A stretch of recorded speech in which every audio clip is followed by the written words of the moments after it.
Салам, кутман күнүңүздөр менен биздин сүйүктүү досторубуз. Барыңыздар менен амандашып, саламдашып, кайрадан саатыбызды баштадык жана сиздер менен чогуу биз алдыда жагымдуу сонун маалыматтарды бөлүшүүгө даярбыз. Болгону гана 10 мүнөттүк убактыңызды бөлүңүз дагы биз менен керектүү маалыматтарды алып, керектүү сонун маалыматтардын үстүнөн сөз кылсаңыз болот. Анда эмесе бүгүн жаратылыш койнунда эс алуунун пайдасы жөнүндө сөз кылалы деп турабыз. Албетте мындай маалымат сиздер үчүн дагы керек жана жаратылышты сүйбөгөн адам жок болсо керек. Негизи жаратылыш деген эмне? Бактарак, тоо, суу, мунун баардыгы жаратылыш, Жаратылыш тагыраак айтканда бул бизди курчаган кадимки дүйнө. Ар бир адам анын бир бөлүгү. Кандай гана аракет кылбайлы, бирок жаратылышсыз биз солуй баштайбыз, байкадыңыз беле? Мына ошондуктан бүгүнкү кеңеш тезден жаратылышка чыгыңыз. Эгерде эмнеге десеңиз, анда биз сиз менен бирге алдыда сонун маалыматтарга сунабыз жана маалыматтарды талкуулайбыз. Эмне үчүн жаратылышка чыгыш керек? Мичиган университетинин изилдөөчүсү Стивен Каплан аттуу адам мындай дейт: заманбап жашоонун темпи, акылдын чарчоосунун, жумуштагы эффективдүүлүктүн жана ден соолуктун төмөндөшүнүн себеби деп айтат да. Калыпка келтирүүчү таасиринин жардамы менен жаратылыш ушул бүт талкаланууларды минимумга жеткире алат дейт. Караңызчы. Биз качан жаратылыш койнуна чыкканда, эгерде стресс абалында болсоңуз, анда табигаттын сулуулугуна суктанасыз. Бакча же кооз аллеяларга суктанып, артериалдык кан басымды төмөндөтүп, мээнин активдүүлүгүн көбөйтүп, маанайды көтөрүүрүн изилдөөлөр аныктап коюшкан. Ал эмес бөлмө өсүмдүктөрү өскөн бөлмөдө иштегендердин тынчсыздануусу бош бөлмөдө иштегендерге салыштырмалуу азыраак болот. Кичинекей аралчаларды карап туруу жумуштан кетем деген чечимден баш тартканга дагы жардам берет экен. Кызык достор. Жумуштан кетем дегендер болсо кичинекей аралчаларды каратып коюңуз. Жаратылыш дүйнөсү иш аракеттерге мотивация бере алат эмеспи? Изилдөөлөр балдардын ойноо аянтчасы канчалык жашылданган болсо, көңүл бурунун дефицити балада ошончолук аз болорун аныкташкан. Кичинекей кезибизде биз тоодо эле чуркап жүрчү элек, ойноп эле жүрчү элек дегендер болсо, мына бул бирден бир сиздердин диагноз же болбосо анализдин жыйынтыгы дейинчи. Эгерде биз жаратылышка чыкпай жүрө берсекчи, анда эмне болот? Азыркы күндө чын эле адамдар бир күндү толугу менен таар, үп бөлмөдө же кеңседе өткөрөбүз го. Биз көнүп баштадык. Көптөрү клубда фитнес менен алектенет, спорт залда чуркайт, унаа менен жүрөт, кээде гана көчөгө сейилдегенге чыгат. Сейил бак же токойго андан бетер ачаанда барышат. Жаратылыш менен мындай ажырым албетте ден соолуктун пайдасына эч нерсе алып келбейт. Организм суукка, стресске туруштук бере албай калат жана тез чарчайт. Андан сырткары күнүмдүк үй жана жумуштагы милдеттерибизди мээ монотондуу жумуш катары кабыл алат. Караңызчы, күнүмдүк үй жумуштар күнүндө кайталанчу нерсе. Ошондуктан мээ керектүү стимуляция албай алат, анткени 100% иштебей калат. А сиз сейил бакта сейилдесеңиз, мээ үчүн эң чоң сонун фактор. Эгер сиз өзүңүздү диванда жашылча деп эсептебесеңиз, анда эч нерсе эмес. Анткени бул нерсени өзгөртүүгө болот. Күнүнө жок дегенде 15 мүнөт таза абага чыгыңыз, аракет кылыңыз. Абалыңыз жакшыра баштаганын дароо байкайсыз.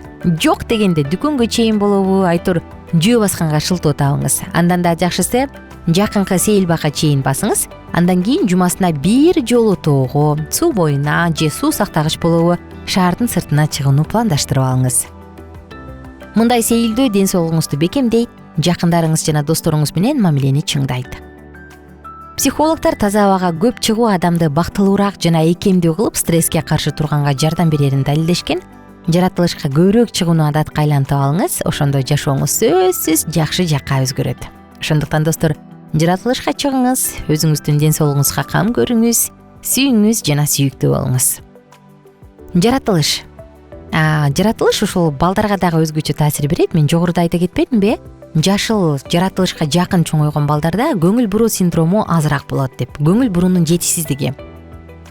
Адам баягы жаратылышыбыздын кээ бир ички муктаждыктарын канааттандырыш үчүн ошондой эле өзүбүзгө сырткы жана башкаларды өздөштүргөнүбүз менен контекстке таандык башка бир нерсени камсыздаш үчүн курулган коомдо биз жаратабыз, байланышабыз, өсөбүз, өнүгөбүз, өзүбүздүкүндөйбүз, өркүндөйбүз.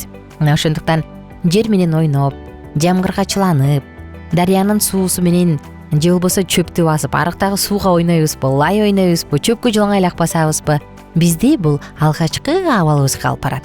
Ошентип ал бизди сезүү органдарыбызга жагымдуу сезимдерге толтурат, бизди эмоциялар менен байланыштырат жана шаардын бөтөнчөлүгүнө жат эркиндикти сезебиз. Ымыркайлар жаратылышты дагы өздөштүрүшү керек. Тагыраак айтканда, ымыркайлар дагы жаратылышка жакын болушу керек. Жөнөкөй эле бир себеп бул D витамини. Күн D витамининин баштапкы активдештирүүгө жооп берүүчү каражат эмеспи? Тагыраак айтканда, аны синтездегенге жардам берет. D витамини сөөктөрдөгү кальцийдин бекемделишине жооп берет, ошондуктан алардын өсүшүнө жардам берет. Күн дагы баланын терисинин жалпы шарттарын жакшыртат, атопиялык дерматит сыяктуу ар кандай оорулардын алдын алат. Аны менен катар таза аба. Таза аба, караңызчы, бул таза аба, абанын кир болушу канча деген ооруларды пайда кылып атат, өзгөчө акыркы учурларда.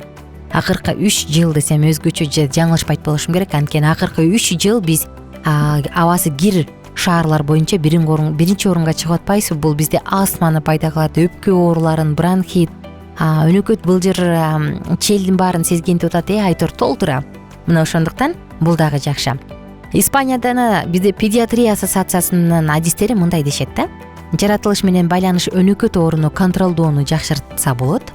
Өнөкөт ооруну, алкогольго жана башка баңги заттарга көз карандылыкты алдын алса болот. Нейрокогнитивдик өнүгүүгө өбөлгө түзөт жана жүрүм-турум көйгөйлөрүн азайтат. Сатып алгандан тышкары көбүрөөк эс алган жакшы, D витамининин деңгээлин теңдесе болот, нормалдаштырса болот жана дарыгерге кайрылуунун санын азайтып койсо болот дейт. Жаратылышка жакын болуу менен. Достор, көрсө бул жаратылыш акысыз эле дары экен да, бизге эң керектүү болгон. Балдардын ден соолугун чыңдоо, планетаны коргоо ураанынын астында Испаниянын педиатрия ассоциациясы өзүнүн жаңы уюмун дагы түзгөн. Бул курчап турган чөйрөнү коргоо комитети деп аталат. Эске салсак, бул 2017 жылдын ноябрында пайда болгон. Андан тышкары, достор, жаратылыш бизге эмоционалдык ден соолукту дагы берет. Күн менен мени бир аз жылыт. Демекчи, мелатонин, серотонин жана башка канча жыргалчылык, бактылуулуктун гормондорун иштеп чыгарат. Дал ушул күн жана жаратылыш биздин эмоционалдык ден соолугубузду дагы чыңдалат. Жана баалуулуктар, жаратылыштагы турмуштук тажрыйбадагы баалуулуктардын ишин жактайт.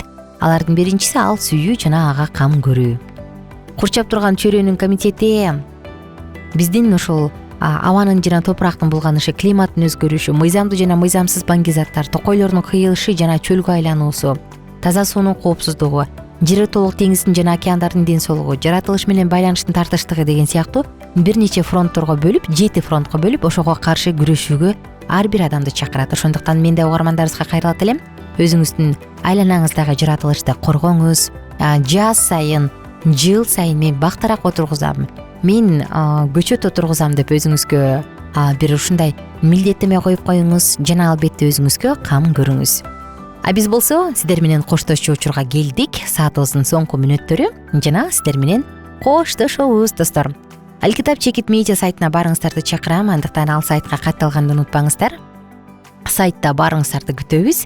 Аны менен катар сиздерди, достор, биз дагы +1 301 760 60 70 WhatsApp номуруна дагы чакырабыз. Ал жака дагы катталыңыз жана керектүү маалыматтарды кабыл алыңыз. Ошону менен катар баардык угармандарыбызды, баарыңыздарды биздин YouTube каналга дагы катталууга чакырабыз. Ошондуктан катталыңыз, өзүңүзгө керектүү маалыматтарды алыңыз, жакындарыңыз менен бөлүшүңүз. Жай келди, жаратылыш койнуна эс алганды унутпаңыз. Андан тышкары эртең менен саат 11ге чейин, түштөн кийин саат 3төн кийин күнгө чыгып D витамининен кенен алыңыз. Албетте күндүз жүргөндө жеңи узун, башыңызга баш кийим кийип, жеңи узун кийим-кечектерди кийгенди дагы унутпаңыздар. Достор, сиздер менен коштошом жана күнүңүздөр көңүлдүү улансын. Бар болуңуздар, бай болуңуздар.